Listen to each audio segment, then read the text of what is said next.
toi t'es de l'eau, t'es rien du tout, t'es insignifiante à ma vie. On sera plus amis, que toi aussi tu vas partir. Franchement j'ai été lâche, j'avais pas la force d'affronter le mal-être de Félicia. Le fait qu'elle reste, en fait, ça m'a vraiment donné espoir dans l'amitié. Abandonnez pas les gens. Et les gens, s'ils vous aiment vraiment, ils se remettent en question. Je pense que ça tourne. Hello guys, j'espère que vous allez bien. Je reviens aujourd'hui avec une vidéo un peu spéciale. J'ai deux invités avec moi, deux personnes qui me sont chères, avec qui je devais faire cette vidéo depuis. Mais en tout cas, voilà, on a pris le temps. Vous allez les découvrir, vous inquiétez pas, elles sont... je sais pas quoi dire moi. Belle, oui. Formidable. Oh, vous arrêtez, oui. Apparemment, elles sont belles et formidables. On les accueille sur le plateau aujourd'hui. Je vous présente les jumelles Christina et Lydia. Attention la lumière. Christina et Lydia. Hello. Ceux qui me suivent sur Insta savent un peu qui sont les jumelles. Donc voici Christina, voici Lydia. Aujourd'hui, ce qu'on aimerait faire, c'est vous parler un peu de l'amitié. Donc nous, comment on s'est rencontrés. C'est un sujet qu'on avait vraiment à cœur. Aujourd'hui, moi j'ai 29 ans et elles ont 27. 27, ouais, c'est ça. Attends, j'ai dit 29? Toi, t'as dit 29. Ah bah non, aujourd'hui moi j'ai 28 ans. Je sais pas pourquoi je suis pressée d'avoir 29 ans. T'es ouf. Aujourd'hui, j'en ai 42. Ah non, c'est pas cette année, putain. J'ai 28 ans, pardon. Et elles ont 27 ans. Et on s'est rencontrés à l'âge de... Donc moi j'avais 11 ans et elles en avaient 10. Et du coup on va un peu vous raconter notre parcours. Et donc voilà, on a préparé des petites questions, des petites réponses, voilà, des petits tips aussi. Parce que je sais qu'aujourd'hui c'est pas facile d'avoir en tout cas des amis fidèles tout au long de sa vie. Donc let's go. Et c'est vrai qu'on en perd beaucoup sur la route des amis. Bah c'est vrai. Comment on s'est rencontrés les filles? Au centre aéré. Un été, oui. Ouais. Ah c'est en été? Ouais. Bah oui, c'est en été au centre aéré. Moi, en fait on habitait... on le savait pas, mais on habitait juste à côté. On était vraiment voisines de palier. Ouais, mais vraiment de palier, c'est-à-dire qu'on était dans des maisons jumelées et nos deux fenêtres de chambre, elles étaient sous toit et elles étaient comme ça, quoi. C'est ma fenêtre et ça c'était la sienne. Et du coup, en fait, moi, comme mes parents sont séparés, donc c'était mon père qui habitait vraiment sur le palier des jumelles. Et sinon, j'habitais dans une maison un peu plus loin. Mais du coup, on s'est rencontrés au centre aéré. Ouais. Donc la première fois que moi je les ai vues, déjà pour moi ça m'impressionnait de voir des jumelles. Oui. Et donc la première fois que je les ai vues, elles jouaient au frisbee. Et moi j'étais avec une fille et on les a vues et tout. On a dit, ah bah nous aussi on va jouer au frisbee avec les petites. Et du coup on les a vues. Et on a dit, ah mais c'est des jumelles et tout. Et du coup, moi j'ai tout de suite kiffé sur Lydia. Désolée Christine. Oh, vous verrez que ça va vite changer. C'est ma fille, du coup pour moi c'était ma fille et tout. Genre t'avais oublié ça? Moi la première fois que j'ai vu Félicia c'était pas au frisbee. Pour moi c'est un autre souvenir. Je l'ai vue la première fois, c'est quand elle faisait du basketball. Je me rappelle. Ah ouais? Et t'étais une grosse fan, tu te rappelles pas? Bah oui. Elle était là, elle faisait du basket, elle m'a regardé, elle fait regarde, je vais mettre dans le panier. Félicia, il faut savoir qu'elle est à l'aise de fou avec tout le monde. Et franchement, ma première impression, elle a pas changé. J'étais là en mode oh, comment elle a confiance en elle. Et elle était là avec son ballon comme ça. Elle fait tiens. Et je vous jure, elle l'a vraiment mis dans le panier, c'est ça le pire. Je te jure, et bah c'était ça ma première, mon premier souvenir. Moi j'ai pas les premiers souvenirs. Pardon de casser le du centre aéré. Je devais faire une choré avec d'autres petits et du coup il y avait Félicia. Et je me souviens la meuf, la chorégraphe, elle a dit bon, Félicia tu vas venir devant. Ouais, elle avait une dinguerie. Les deux et moi elle m'avait mise aussi devant je crois. Et je m'en souviens elle m'avait dit et vous faites un 8 avec vos hanches. En fait c'est pas qu'elle savait pas bouger, c'est qu'elle était timide en fait. Bah oui. On avait 11 ans, il nous a pris la c'était ça notre première rencontre. Ouais, et franchement, donc elle c'était la fille de Oriane. Oriane, si tu nous regardes aujourd'hui. Voilà ce que je suis devenue. Voilà ce qu'elle est devenue. L'abandon. Et ensuite, donc après ça, on a cru qu'on allait plus se revoir et tout. Mais bah, on s'est retrouvés, après cet été-là, on s'est retrouvés dans le même collège. Donc moi j'étais en 5e et elle était en 6e. Et on était toujours amis, on se voyait à la cantine. Autant que quand je t'avais vu, je me suis dit, je connais quelqu'un et tout, trop bien. C'est comme si j'étais pas venue avec ma sœur. On était un peu des petites délinquantes. Alors, faut savoir que c'est plus moi et Félicia Christina, ça a toujours été la fille Ouais. un peu plus calme et posée. Ça va, De ouf, ça Mais- se voit, regardez l'espace qu'il y a. Mais ouais, Félicia et moi, on était grave des délinquantes. Après, tu t'es calmée plus vite. Moi, j'ai eu encore ma période. Ouais, parce que moi, après, je suis partie à Dijon, ma mère a dit, Ouais, c'est ça. fini, le quartier, Ouais. tu rentres. Ouais, c'est vrai. On va à Dijon, mais bon, voilà. Mais on était toujours ensemble. C'était quand t'étais souvent chez Pépé, là. Ouais, quand j'allais chez Ouais, chez Pépé, Pépé, bah, c'est vrai. souvent elle venait. Du coup, en soi, tout mon entourage connaît Pépé. Dès qu'on avait une pause, on y allait avec Félicia. Je me tellement qu'on était à l'aise. Ou t'étais à l'aise, quoi. Et genre, je venais tellement chez Pépé qu'il y avait même plus, genre. La gêne. Il y avait même plus de gêne. On avait une pause, genre peut-être de 15 à 16. Et c'est pas, elle dormait et moi j'étais. Vous savez, vous êtes mal à l'aise déjà quand vous avez même 20 ans. Mais alors quand vous en avez 12, 13, vous êtes mal à l'aise comme ça. Et moi j'étais comme ça. Et je l'attendais qu'elle faisait sa sieste. Et Pépé il arrivait et fait ça va, j'étais. Oui. Et moi j'osais ni aller aux toilettes, ni boire un verre, ni même Mais toi, ça respirer, abuse. je n'osais pas. Et elle dormait à côté tranquille, elle faisait sa sieste. Même dormir, je n'osais pas. Et j'étais comme ça, j'étais. Ça va être long cette Quand j'arrivais chez elle le week-end, donc je venais déjà, il était 8h, elle était encore en train de dormir. Donc Ouais, on c'est vrai. déposait. Moi j'arrivais et tout, je disais les filles, je sautais sur le lit, les filles et tout, réveillez-vous. Oh là, alors maman, je l'aime trop. Gros bisous. Si tu nous regardes aujourd'hui. Mais alors, si elle va peut-être nous regarder. Hein. Pour ramener des plateaux garnis. Ouais. Et franchement, même les balistos violets, c'était trop bon. Elle faisait des pains surprises. Franchement, merci. Ouais, c'était. Franchement, putain, mais Ouais. franchement, on était grave jeunes. Eh, franchement, elle me mettait grave bien. Et c'est pour ça, moi, j'étais bien, quoi. J'étais dans leur chambre, sur leur Ça, 8 bureau. heures, elle était là. Grave. 1 heure, elle loupait, genre. Une fois, 6h50, elle a. T'abuses. Nous, on est dans un village. Enfin, pas un peu. Troyes, Ah c'est une petite ouais. ville. Village. Nous, on est Moi, dans le j'avais collège. collé, hein. Sur Pépé, il était à 5 minutes du coup. Oh, Pardon. c'est pas possible! Après, bon, en tout cas, on a vécu plein de choses je dirais, de 11 ans jusqu'à 15. Ouais. Parce que moi, je suis partie à Dijon entre-temps, donc on a vécu un peu la distance de tout ça. On s'est un peu perdu de vue, je pense, de 15 à 20 ans. Même pas, un peu. Non, un abuse peu pas, moins, pas autant. De 15 à 27, les gars, là. Elle abuse! Mais non, de 15 jusqu'à 18 alors. Oui, c'était Ouais, vraiment pas ouais, Enfin, c'était vraiment franchement, la période c'était trois lycée. ans, je pense. Oui, oui, La oui, période c'était pas lycée. énorme. C'est là où Parce on qu'elle avait avait un mec, j'avais un mec. Elle avait un mec en prison. En plus, on était jeunes, donc on n'avait pas de permis, on n'avait pas vraiment de travail, donc on pouvait pas se voir comme on voulait. On passait Et, notre bac, tout ça. Et enfin. puis bon, nous, on est des années 90, hein, on n'avait pas les téléphones, donc on était assez jeunes, donc on n'avait On pas. avait plus la de- distance et tout. Ouais, on n'avait pas trop de moyens de se voir et de communiquer. On a repris contact. Mais c'est pas qu'on a repris, on n'a jamais vraiment perdu. On n'a pas perdu C'est contact, juste qu'on mais s'en s'est parlait pas éloigné beaucoup, un peu. ouais. on se voyait pendant les grandes vacances de temps en Ouais, temps quand je voilà. venais à 3. Ouais, voilà. Et, C'est vrai, t'as raison. et du coup, voilà. Ouais, du coup, on se voyait peut-être 2 fois dans l'année, 2-3 fois dans l'année, Ouais. des trucs comme ça. Mais on n'a pas. Franchement, on n'a jamais vraiment perdu contact. Ouais. En fait, il n'y a jamais eu de gros séparations Non. et tout, mais en tout cas, voilà. La La de 15 deuxième- à 20 ans. Pardon. Pour moi, c'était long. N'importe quoi. Du coup, là, on va parler un peu des épreuves. Donc, moi, vous êtes sur ma chaîne YouTube, vous avez pu un peu voir mon témoignage. Si vous l'avez pas vu, je vous conseille de regarder juste après. Mais en tout cas, j'ai vécu une épreuve. Donc, c'était le décès de ma sœur. Et donc, ça a un peu chamboulé tout mon entourage. Moi, je vous ai raconté ma partie, mais aussi, il y a leur partie également qui a joué déjà moi dans ma vie et ensuite dans notre amitié également. Elles vont partager aussi comment elles ont vécu le décès d'Alicia parce qu'elle la connaissait quand même bien. Et bon, Alicia, elle était fan des jumelles à chaque fois, donc... C'est vrai? On vient de le savoir. Ah bah ouais. Bah ouais. Bah, à chaque fois, elle disait, mais invite les jumelles. Ouais, je me rappelle que mon dernier anniversaire avant qu'elle décède, et elles étaient venues à Dijon, Oui. les deux. Elles étaient venues à Dijon et c'était Alicia qui avait un peu organisé le repas. Le brunch. Et la même année, elle est partie et du coup, elles vont raconter un peu voilà, l'épreuve. Petite parenthèse, j'ai une photo de toi et Alicia et c'était la dernière fois où je l'avais vue. Et Ah c'est- ouais?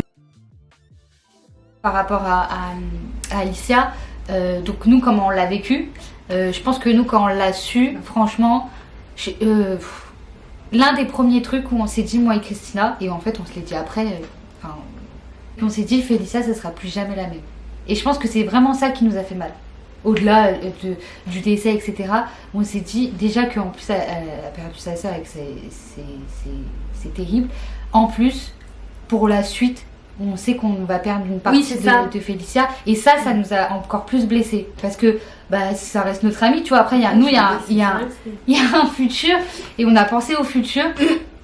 Et après, ce qui m'a touchée moi aussi, c'est des petites anecdotes comme ça que je vous balance pour vous définir un peu comment elle est Félicia. Genre toujours joyeuse, etc. Elle cache beaucoup ses émotions.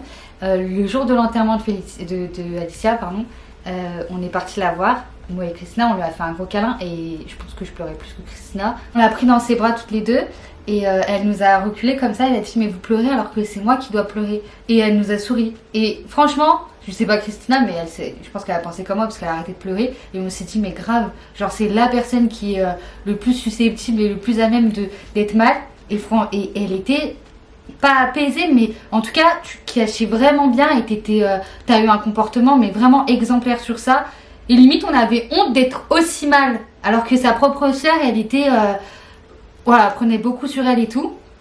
Donc ça c'est vraiment un des c'est Dieu, hein, ouais vraiment rien, franchement ouais t'as eu une force, elle était très très forte, elle a eu une force remarquable.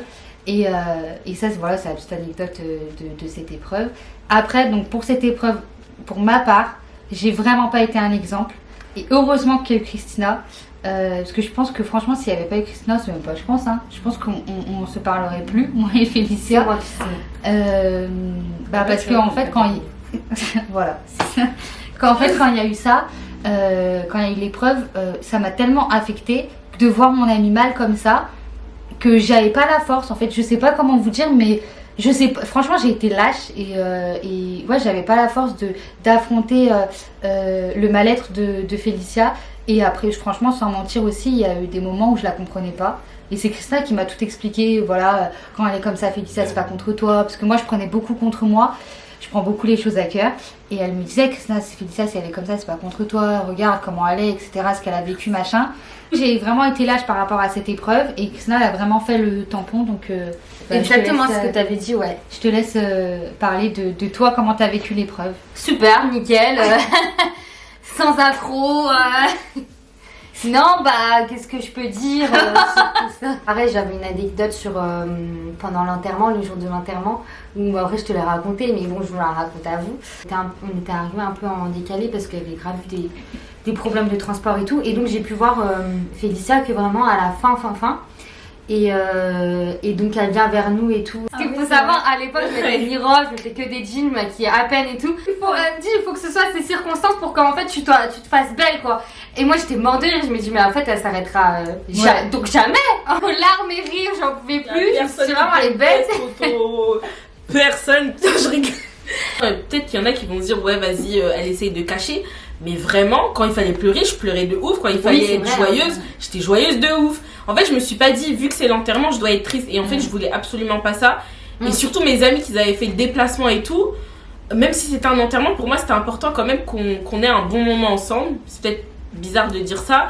Mais je voulais quand même que l'espoir soit véhiculé autour de moi. C'est ce que j'essaye de faire C'est peut-être en tout après temps. où tu as eu le contre-coup. Et du coup, c'est là où t'étais vraiment mal. Dans tous les cas, ça te gifle. Que ce soit dans 10 ans ou aujourd'hui ou même il y a 5 ans. C'est juste que quand on y pense, c'est sûr. Après, ça a beaucoup joué parce que, comme elle l'a dit Lydia, en vrai, quand t'as une amie qui fait face à ce type de situation, tu sais que tu perds une partie d'elle et que tu ne verras plus jamais la même personne. On a beau dire ce qu'on veut. Après aujourd'hui franchement si je fais une conclusion très rapide aujourd'hui clairement Dieu merci c'est la meilleure version de elle-même qui peut être la dernière fois je te coupe. Pardon mais merci c'est pas grave qui peut être ressortie qui peut être ressortie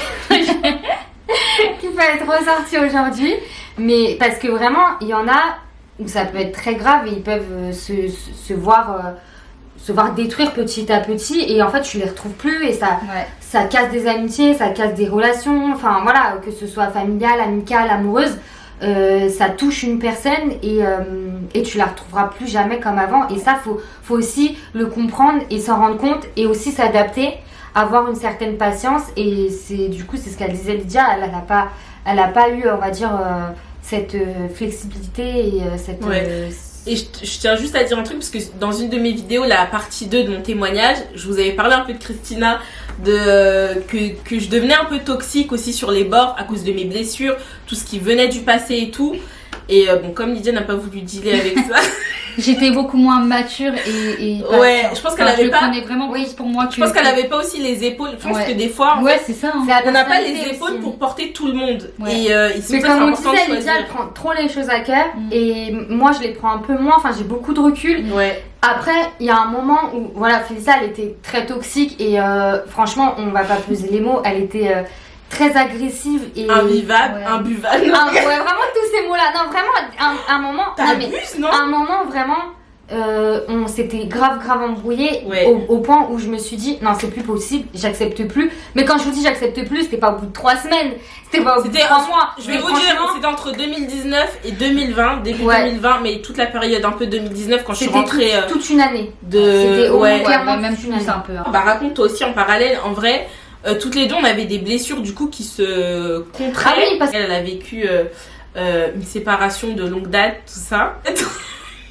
8, 7, vas-y, 7 quoi. 8 ans, on va dire que c'était la période de séparation. Donc ouais, elle est restée au bout de... Voilà, elle s'est séparée au bout de 8 ans d'une personne, d'un gars quoi. Et du coup, elle avait cette séparation-là sur le cœur. Moi, j'avais le décès de ma sœur. Et du coup, moi, comme j'étais hyper toxique, en fait, je comprenais qu'elle pouvait plus autant porter qu'avant et il fallait une réadaptation. Sauf que pour elle, c'était impossible de porter ses douleurs à elle plus les miennes. Et du coup, comme c'est une amitié où vraiment c'était une vieille amitié, ça commençait à faire longtemps qu'on était, ça faisait déjà 10 ans qu'on était amis. Et sauf qu'on pouvait plus, on s'est dit stop en fait.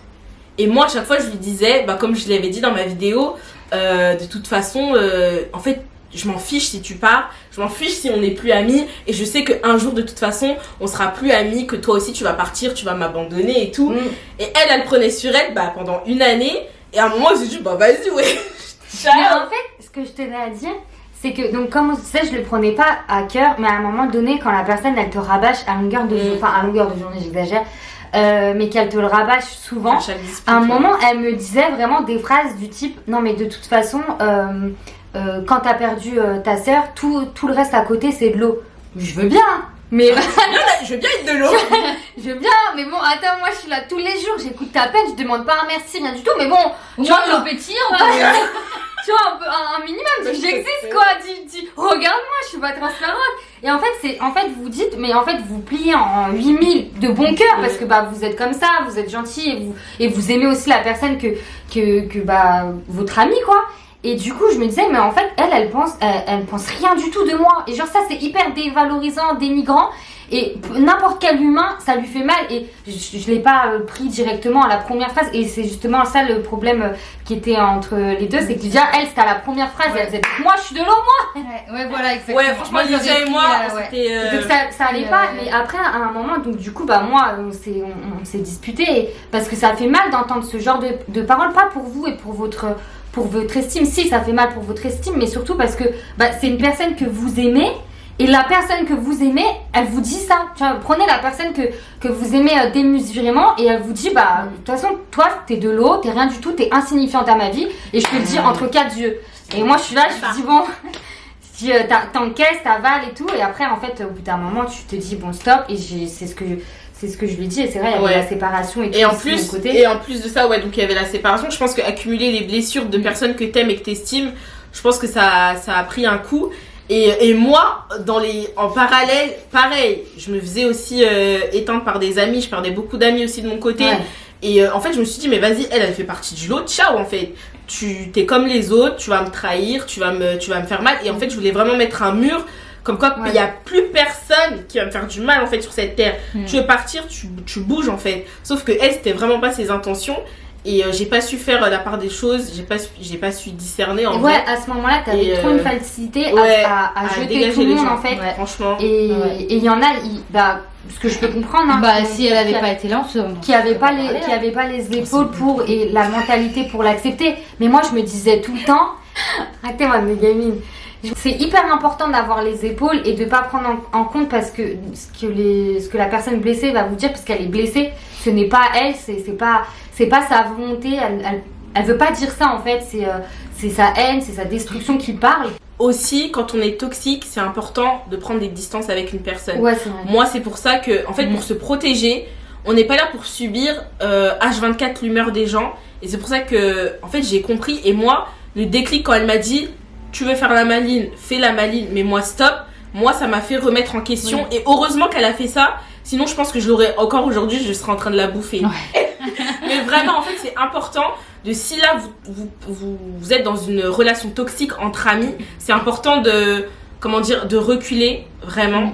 Parce que faut pas que ça vous bouffe et ça, je sais pas comment dire, ça mange votre identité, en fait. Faut savoir être sage et se dire, je suis toxique. Enfin, la personne qui est toxique, elle se dit, ok, je suis toxique, et ben je vais me reprendre, je vais m'analyser, je vais faire un travail sur moi. Et la personne, qui en face à une personne toxique aussi, il faut qu'elle se dise, je t'aime tellement qu'il faut que je recule, parce que en fait, fais ce travail. Je t'aime de tout mon cœur, mais je peux plus, en fait. Mais de toute façon, au-delà de ça, enfin, parce que ok, tu dois te remettre en question, mais au-delà de ça, je tiens quand même à dire que toutes les personnes qui ont lâché les bras et tout, enfin, qui ont baissé les bras face à ton épreuve, et je les comprendrai pas. Et même que ce soit Lydia, peu importe, je les comprendrai pas, parce que moi, quand j'ai subi ces phases et tout, dans ma tête, je me disais, mais attends, elle a vécu un truc dramatique, je peux pas la laisser et faire comme si de rien n'était et te dire, écoute, toi, t'es chiante, t'es toxique, t'es méchante, va là-bas, mais on se dit pas pourquoi, on se rappelle pas de la cause, on se rappelle pas de la situation. Et pour moi, quand elle me racontait ces histoires avec ses autres amis, mais j'étais choquée. Et après, elle remettait sur moi en se disant, elle va faire la même chose. Mais moi, c'était inconcevable. J'étais choquée de comment les autres réagissaient et comment tu peux lâcher aussi vite une personne qui est dans ce genre de situation. C'est pas, elle t'a fait une trahison, où elle était mal pour un truc de son passé il y a très très longtemps, tu vois, parce que souvent on dit les comportements du présent ne sont pas justifiés avec le passé que t'as eu. Ça, je suis d'accord, mais là la personne elle l'a vécu sur le moment, c'est pas que là en plus on sait que de base elle est pas comme ça, hein. Oui, en plus, enfin elle était un peu princesse, elle pas la maturité pour, elle était un peu princesse et tout. That's my girl, you know.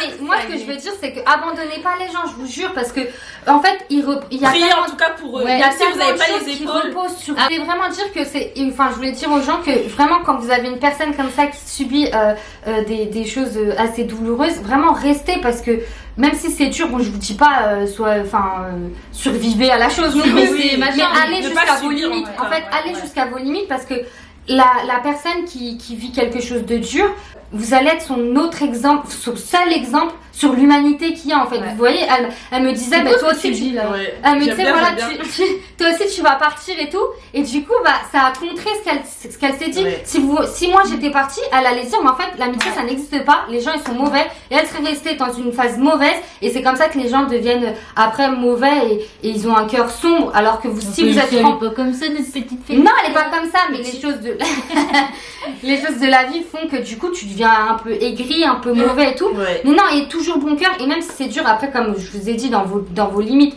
et les gens s'ils vous aiment vraiment, ils se remettent en question, vraiment, et ça et comme on dit, de toute façon, si vraiment vous êtes fait pour, ça c'est souvent en amour qu'on dit ça, mais c'est aussi pour l'amitié, si vous êtes fait pour être ensemble et que vous êtes fait pour être amis, Dieu il vous remettra sur votre, enfin il vous fera vous recroiser, c'est sûr. Amen, ma sœur. Merci. Et pour conclure, quand on a... que pour les caméras. Écoutez, pour conclure... Quand tu as succès là, il y a une caméra. Là, pendant 20 ans, elle était pas là, les caméras, elle s'est parlé là. Non, mais pour conclure, donc la fois où on a dit que Félicia, elle serait plus jamais la même quand on a appris le décès de Alicia, effectivement, Félicia, elle serait plus jamais la même, mais on pensait pas du tout qu'elle allait être une meilleure version de ce qu'elle était... de ce qu'elle était avant. Et franchement, c'était dur.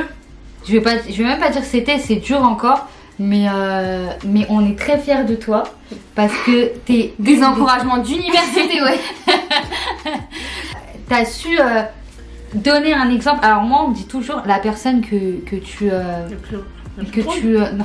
Oui, ça aussi. La personne la plus drôle, c'est elle, hein, je vous le dis. Elle se cache un peu beaucoup. Mais la personne que tu regardes le plus avec des yeux, je sais pas comment dire, plus admirative, voilà, c'est pas genre des stars ou des trucs comme ça. Franchement, c'est Félicia, avec ce qu'elle a vécu. je pense que moi j'aurais jamais pu passer au-dessus et à mon avis effectivement j'aurais jamais été de la même que j'étais avant ça et j'aurais été pire. Et Félicia c'est... Mais non. Bah si, je pense, hein. Bah si demain je perds Bah moi aussi je Christina, pensais. oui c'est vrai, mais grâce à Dieu t'es Dieu est devenue, fidèle. ouais. Franchement c'est un exemple de Dieu. Ah mais ton parcours, et je le dis à tout le monde, le parcours de Félicia c'est juste une preuve de Dieu. Il y a rien d'autre à dire sur ça. C'est incroyable et je pensais pas qu'elle allait changer aussi bien. Maintenant Félicia, comment elle a fait un travail sur elle-même et comment Dieu a travaillé sur toi, c'est une dinguerie parce que si nous on se connaît depuis longtemps donc on peut en parler et Ouais, on on a l'a vu connue toutes quand les- elle était Toute l'évolution. quand elle était Ouais, j'avoue, ouais, enfant, on l'a connue quand elle était ado, genre quand Félicia Alicia elle était quand même, elle était aussi à des meufs. Non, non, Moi je dis maintenant. elle raquettait un peu et tous les gens Non, aussi. c'est pas bon. Si on l'a, Ah, si si, j'ai j'ai dû donné donner mon Félicia bouteille. une fois on l'a fait. De quoi? On a raquetté une meuf. Mais ça, par contre, Ah je bon, mets non, pas. arrête, j'étais pas dedans. Si t'étais là, c'est même toi t'as dit viens on va lui raqueter 5 €. La meuf c'est une Renoir là, je sais plus. Bah déjà, toutes les meufs elles voulaient la taper devant le collège. Ouais, Nous non, on mais savait plus quoi faire. Après elle cherchait de dire. Ah ouais? Au bout d'un moment, j'ai pris. Bref, on était. Ah ouais, bref. On était insolentes, ouais, j'avoue. Donc, on l'a connue quand on était enfant, on l'a connue adolescente dans sa période de crise d'adolescente, hein, ça on peut le dire. Elle y allait sur ça, et pas de Une fois, maman. on dirait madame. Et après, on l'a connue aussi quand elle était jeune adulte, quand elle a eu son Cadre épreuve. de Et vie. là, en adulte. Franchement, c'est une des meilleures versions de Félicia hein, aujourd'hui. Toi, t'en penses quoi? Alléluia. Bah, Oui. moi, merci. Mais bon, après, c'est sûr que moi aussi, je vois des choses à travailler encore sur moi. Mais c'est vrai que Ah, voilà, il y a eu un parfait. parcours. Et je tenais vraiment à témoigner aussi du soutien de Christina et Lydia malgré tout. Je voulais simplement dire et témoigner de ce que l'amour en tout cas que Christina a eu pour moi, ça m'a vraiment porté. On s'en rend pas compte des fois que les amis, même leurs prières et tout, ce que ça produit aussi. Je pense qu'elle a dû prier pour que je change parce que franchement sinon ça aurait pas été possible. Et souvent on dit ouais je suis fière de toi, de ton parcours et tout, mais vraiment mes amis ont été d'un soutien incroyable. Bon c'est Dieu d'abord et tout, mais comme Christina l'a dit, le fait qu'elle reste en fait ça m'a vraiment donné espoir déjà sur l'amitié. Parce que souvent on dit ouais c'est pas parce que vous connaissez depuis l'enfance que l'amitié doit rester ou que l'amitié est encore bonne et tout. Sauf que non en fait nous on a pris la décision intentionnellement de se dire en fait on va rester amis et on va mettre le travail qu'il faut. 17 ans après, on en est là, on est toujours amis et ce qui est important c'est qu'on prend pas les choses à cœur. Voir des sœurs unies, s'aimer et tout, c'est trop important. Ah mais Mika, je veux pas te donner la... Parce que là, je dis pour les caméras, je veux pas te donner...